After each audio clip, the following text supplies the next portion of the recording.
Hey, what's up guys and welcome back to askNK. Today we have exciting news. Folks at Bentley just recently announced their Aeon set of tools which they purchased sometime in 2015 are now totally free and available for everyone to work with. And today we're going to talk about these tools and see how you can get started with working with them, and of course a few things you need to know about this interesting company called Bentley. So starting off, Bentley is an infrastructure and engineering software company that has a huge set of tools that you can work with. They've purchased a couple of tools over time, and one of the most remarkable ones that we did talk about some time ago is them purchasing Lumen RT. So for those who have no idea what Lumen RT is, Lumen RT used to compete with tools like Twinmotion, Lumion, and the folks at Bentley hasn't really promoted or developed that tool as much as we thought they will. And that brings us right back to the Aeon software that deals with the Vue and also the Plant Factory. And for Vue was just this beautiful tool that you can use to create interesting landscapes and do amazing stuff. And of course, we're going to talk about how you can do that. And we do have Plant Factory, which is also another impressive tool that you can use to do some very impressive plant creation. And these two tools are high-end tools that you can work with. Additionally, they've also released the plant catalog, which is a beautiful one. So starting off, for those who like to get this, you can simply go over to the link in the description and check this out, as this is now the new platform where you can get it, as the previous website is no longer available on the internet, which means you can only view this with the Wayback Machine. And before we proceed, it is worth mentioning, this tool no longer has update, and for the most part it is having basically every single thing that you want in terms of both USD and industry standard support. And for those who are looking for plugins that this can work with, once you start doing the installation, this installs plugins for both Maya, Unreal Engine, 3D Studio Max, Cinema 4D, and also Lightwave. So if you're wondering about that, those plugins are already inbuilt, so you can go in and rest easy. And to download this is as simple as coming over to the download section and clicking on the word download. This is going to ask you if you would like to just accept the terms and condition, which deals with the fact that you can use this literally for anything that you want, and you can also commercialize the products or anything that you create with this. However, you cannot commercialize anything that is within the plant catalog, but of course you can create yours and do some cool stuff with it. And if you like to download the Vue or Plant Factory, alongside their updates, there is a 2023 and also 2024 version of both, and this is for Windows and Mac. And for content archives, there's a 2023.3 content archive which you can download, and the same thing can also be said for the Vue extra tools that you can get. So with all this said, let's dive directly into Vue and take a look at how this actually works. And for Plant Factory, we're going to make a separate video for that so we don't stretch out this video so long. And one thing I need to mention before we dive in is once you open up Vue, this takes the whole screen size that you have. So currently we have a very interesting screen size, but we've simply just dialed it down because of the size of the content that we're making. Any adjustment that has to be done is after the welcome page. So right in here, you can see we can select how we would like to create stuff. So we're just going to start up very basic, okay? Just simply click on empty and the scene loads up, and I'm going to just simply resize our viewport. So once you have this open, the first things which you'll notice is you've got these gigantic viewport. By default, this isn't what you get. So what you get typically is these 4 quad view, very typical with standard tools that already exist. The navigation for this is very industry standard, which has to do with holding down Alt on your keyboard with your left mouse button, you can orbit, holding down Alt on your keyboard with your right mouse button, you can zoom in and zoom out, and holding down Alt on your keyboard and with your middle mouse button, you can pan. However, if you like to pan without holding down Alt, if you press down your right mouse button and you move, you can control the camera as well. So how do you build stuff, and what is this UI? So to build stuff is very easy. Like we mentioned, this is a very wonderful tool for creating interesting landscape. And I kind of think, except for the GeoGen that is coming out, this just simply knocks it out of the park, especially with the fact that you can do some very interesting sculptings and all that stuff. So to start creating is as easy as going over here, and you can click and drag in a height map. And you know, see, look at that. That is how you start creating stuff. So we can zoom all the way out. Let's just get this camera all the way out. And you would also notice that this has a small looking widget. It has a tiny widget which has to do with scaling things up and down. This widget will come in handy when we start talking about the procedural landscapes that you can create. Meanwhile, this other section is where your object properties exist. At the same time, you've also got a window that has to do with an interactive rendering, and right here is where we have our scene graph or our inspector. So to preview anything that we're doing, we can simply click on this button and automatically we can start seeing that. So if we like to make copies of this, simply hold down Alt, click and drag, and there you go. So we can have that, and I can stretch this out, you know, depending on what we want. And I can also go over to another view and I can click and stretch this out as well. So with this, we can make some changes. and I can just navigate across our viewport just to get things going. And if you like to make adjustment to the height map or any of the things that you're working with, of course you can. All you need to do is have this selected, and you can go over to where you have this cog, and the cog simply means properties, so you can click on that, you can go in, and from here we can start defining how we want this terrain to be. If we like to get these things as mountains, we can set that. If we like to have these things as peaks, we can set that. And the same thing can be said for like erosions and, you know, as many of these things that we want to do, we can click and just define the kind of hill or the kind of terrain that we're going for. If we like to start painting this, that is also super easy. Go over to the paint section and you can select any of these painting brushes and you can start painting. If we like to have a bit of a rise, we can do that. And let's just simply back down, go over to the radius, increase that, drop the flow a little bit. And this is what we call strength here. So we can drop that down. And of course, we can actually, let's just crank this a little bit up. And we can go in and make some of these changes. Now, there are also multiple things that you can add to whatever thing that you're making, which includes adding some surface details. So if you're done maybe sculpting, maybe you just want to add a little bit of a play tool. Let's say you go in, increase the flow, add that play tool as much as you want, and possibly maybe you just want to add a little bit of a rise here and there. You know, once you're done doing all of this and you like to add some more noise or probably some effect, how you can do that as well is super easy. Go over to where you have the effect and you can start putting in some effect. There are some erosion effects that exist here. So you can use those erosion effects, or you can use a global effect. And this includes the grit, the gravel, the stones, pebbles, you know, whatever you want, you can do that.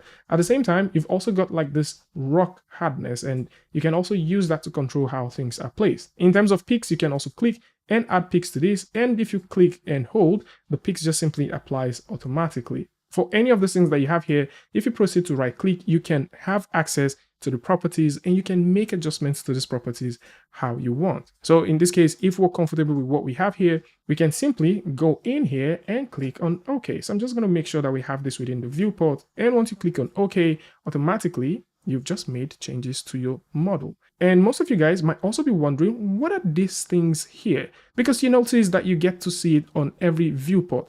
So these are very simple stuff. This is for the parent object, this is for the local, this is for global, and this is for the view. So you probably wouldn't notice that changing the gizmo as much, but if we simply switch to perspective, you would notice that. So I can click right here and we have that, and I can click here, there, and here, and you would notice those changes. So once we start clicking and doing those stuff, you would notice those changes there, and you'd also notice that we have the move, the rotate, and also the scale. So we have the rotate. So if we like to rotate this by the local axis, probably by the global axis or the view axis, we can do all of that. So depending on what you're trying to create, actually, you can work with this gizmo set and get on with it. And again, to any of these things that you're doing, if you simply click on this button, you can refresh it. This also supports an automatic rendering. So if you like to have that, you can always right click and click on auto update. So whenever we move our camera, this will automatically update. So you don't necessarily need to click that. You just simply move your camera and this would automatically update. If you like to secure your camera so you don't get to move it all the time, there is a lock button that you can use to lock that camera in place. So what we'll do now is just simply unlock this, and I'm going to click on this button, and from here we can choose to play with any of these views. Actually, if we go in here and we set this to perspective, this is now the perspective as we have this camera locked in. So we can set this active and we can lock in that camera because maybe this is the view we're going for. And if we like to expand our perspective, we can click on this button and we can do a simple maximize. So in this case, we have maximized our scene and we can start doing some stuff.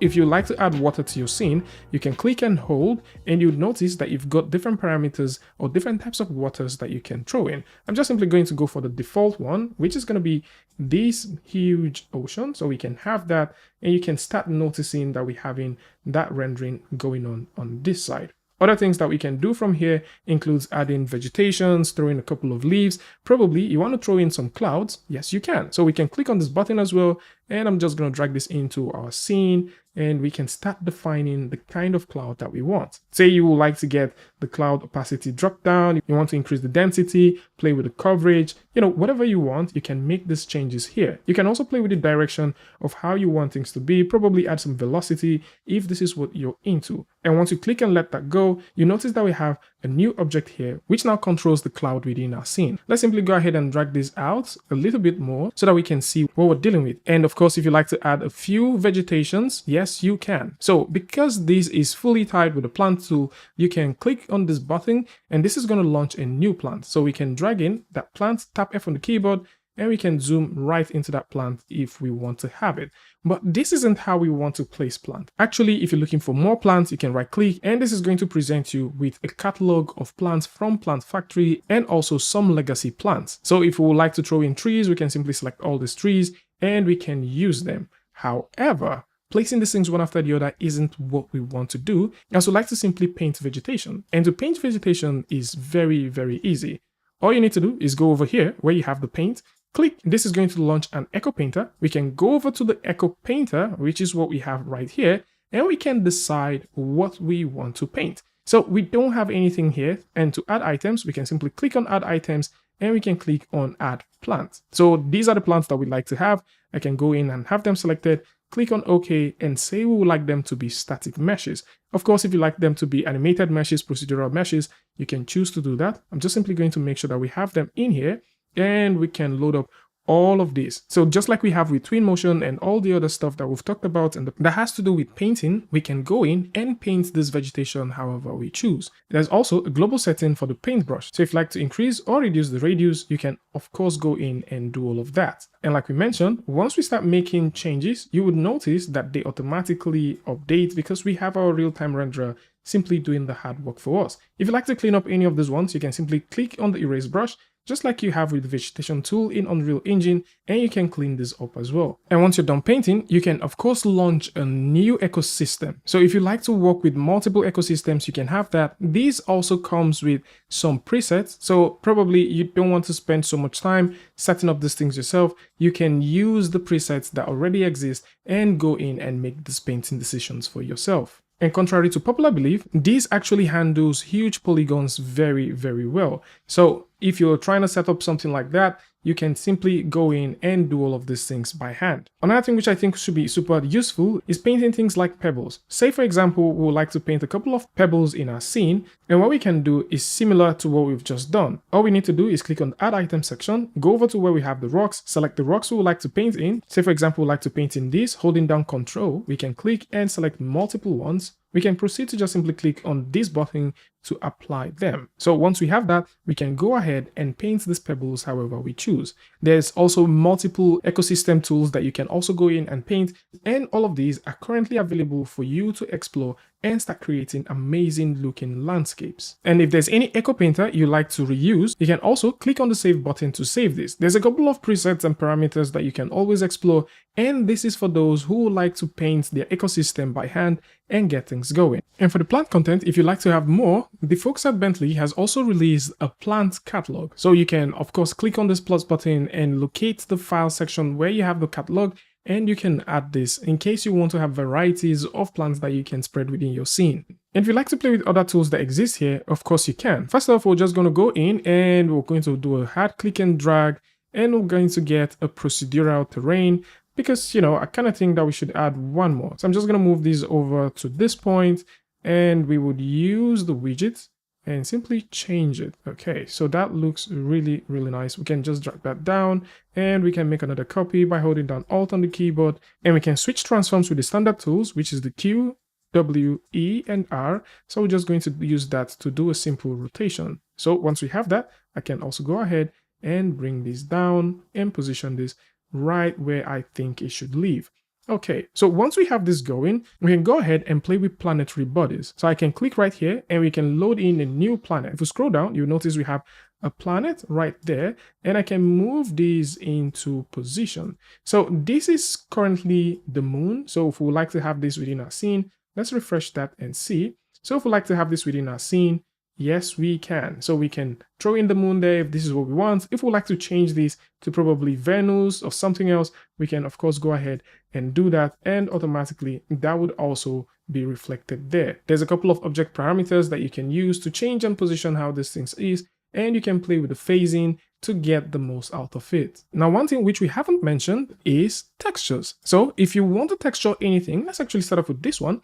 If you like to texture anything, have that object selected, and then you can go over to the object inspect, or the object aspect as it's called here, do a simple double clicking. Let's drag this into our window, and you can make changes. So if we simply double click, we can also select the type of landscape textures that we want. Most of the landscape textures you ever be looking for already exist, and there's a couple of interesting materials that exist right here. So probably we'll like to have that, and I can simply have that there and click on OK, and automatically that becomes what it is. We can of course go in, double click if we like to have an overall color. Let's go in and drag this slightly lower, make that slightly darker, and we can have it going. The same thing can be done for these other ones, so we can also go in and have them selected. Let's actually select the procedural terrain, and we can go ahead and make some changes as well, just to apply the kind of material that we want them to have. At the same time, just like you have with a simple terrain, if you proceed to double click on the procedural terrain, or if you select the procedural terrain and click on this button, you can of course go in and make some terrain editing if these are things that you're going for. So probably we might want to convert this to a canyon. We can go ahead and do that. Let's add some critters to these and probably terrace it just about that much. Okay, so once we have that, we can also click on OK, and now we have this right here. The same thing that we just saw with the previous ones for the textures is also the very same thing that we're going to do for this one too. So we can have that and click on this button to preview what they look like when we're done with the final rendering. So you can proceed to add as many textures as you want and stylize the scenes to your heart content. And with this ready, if you like to see the material summary, probably you want to see what you have in your scene, you can. So you can simply just go over to your material summary and you can see all the materials that you have right here. So we can also go in, have the scene selected, and choose to expand that if we want. One final thing which I think a lot of you guys may also want to see is this even animated? As much as you can place all of these things in here, you can go in and throw wind and other kind of effects to drive your scene. So if you like to hide, lock and unhide stuff, how you can do that is very simple. Say for example, we like to hide this terrain. What we can do is click on this button. So you've got 2 clicks. The first one would lock the object, so you cannot move the object. And the second one is definitely going to go in and hide it. So we can do the same thing here. So we can lock and hide. And because, we have it selected, that's why you can still see that. If I go in and just turn that off, and the same thing can be done for every other thing right here. So if we go over to this terrain, you can lock it, it turns gray. And if you click one more button, you hide it. And that is how you hide and lock stuff in your viewport. Now within the world browser or the inspector, you can also find some more stuff here. So these are places where you can find what is connected to what, how you can access those, and how you can tweak the settings for all that. Like in this case with the physical seawater, we do have the foam and the default water. So in case you like to make changes to this, of course you can go ahead and do all of that. The same thing happens with what textures is linked to what textures, and you have the properties that exist within one layer, which means you can go in and create as many layers as you want and build as many scenes as you want on top of whatever you're creating. And like I mentioned earlier, contrary to what most people do believe that you need like a beefy computer to get things going, this technically do not really rely on a massive amount of computing power to get things going. All right, let's talk about animation, which I believe a lot of you guys will be super excited about. So in this case, we have our lovely scene, and maybe what we'd like to do is just get our camera, move from this point over to this point. Okay, so we can do that. And how to do this is extremely simple. Go over to animation, use the animation wizard, and of course, if you do have an animation path, probably you've tracked the camera and you've converted that camera track to a path, you can also come over here and import it. You can also import synchronized data as well. And these are just lovely stuff. So for here, we're going to click on animation wizard, and we can go over to next, select the kind of animation we want. So if we like a standard animation, good and fine. If you like this to be a missile, a helicopter shot, whatever shot you want, you can simply do that. In this case, I'm just simply going to say maybe we want a speedboat because, it is here, or probably we can just do a simple standard one, okay? And we can go over to next, And it's going to ask us if we want this to be a one-time thing, a repeated stuff, a loop, pendulous stuff, which is like back and forth. Whatever we want, we can select it. In this case, again, we're going to select once, go over to next. And if we want our camera to spin on arrival, we can. So we can turn on the spin and we can decide how much spin we want. Say, for example, we want this to just spin about 8 degrees. Okay, that would spin about 8 degrees within a given axis. So you can select that if you want. If you want your camera to vibrate, you can also add the vibration. You can turn off the spin if you want, of course. And whatever thing you get to select, you notice that there is a preview for it.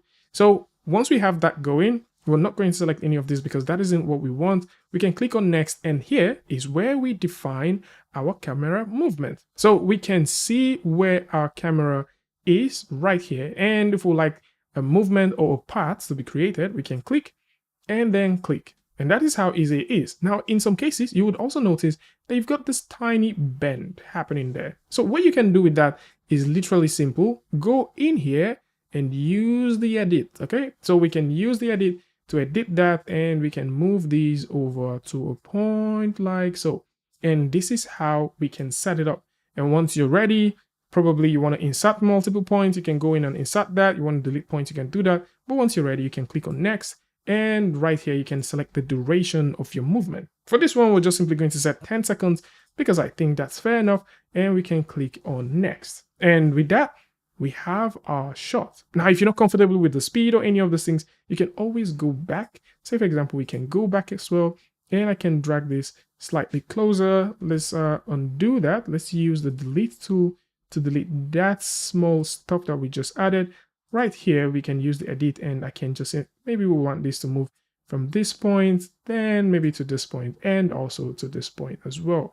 Maybe a little bit faster will be fine. We can go over to next. 10 seconds sounds good, and we can have it. So depending on what you're trying to create, you can simply go ahead and make these decisions and get your camera animated. And once you have that, this automatically gets plugged into your timeline. So if you go over to your timeline, you would notice all of those points that we added earlier, they're now converted to keyframes, and you can proceed to open up these things and make more decisions on how you want them to react. So right here, we're looking through the perspective. Let's switch over to the active camera so we can see it. So this is the active camera, and this is what our animation would look like. So at this point, if we would like to set a keyframe, we can. So we can have that selected, and we can go ahead and make a key adjustment. So we can go in, make a key adjustment in this case, and by every means, these things are set to automatic keyframes. So if you right click, you notice auto keyframe is turned on. So once you've got something animated, automatic keyframes are turned on, and you can always go to town with it. In this case, I can also have that selected, right click, and we can go over to the keyframe. Probably we don't want to keep that, and I can delete that keyframe, and we can move over to the final keyframe, which we have here, and we can make some changes to that. Let's also zoom in. So if you hold down Control, you can zoom into this, and I can simply pan with the right mouse button over to a position like so, and with a few set of features for the camera. So maybe you like to play with the camera position, the camera orientation. All of these are totally up to you, and you can work with them. So in this case, if we press the playback button, you would now notice that we can get that animation working. So again, depending on what you're trying to make, you can flip these cameras in and out, switch these cameras, get some cool stuff working for you, and animate your scenes however you choose. And once you have this, you're good to go. And one thing to keep in mind for timelines is this, that for a timeline like this, if you choose to make any adjustment, there is an automatic keyframe that already exists. So if you right click, you would notice auto keyframe is turned on,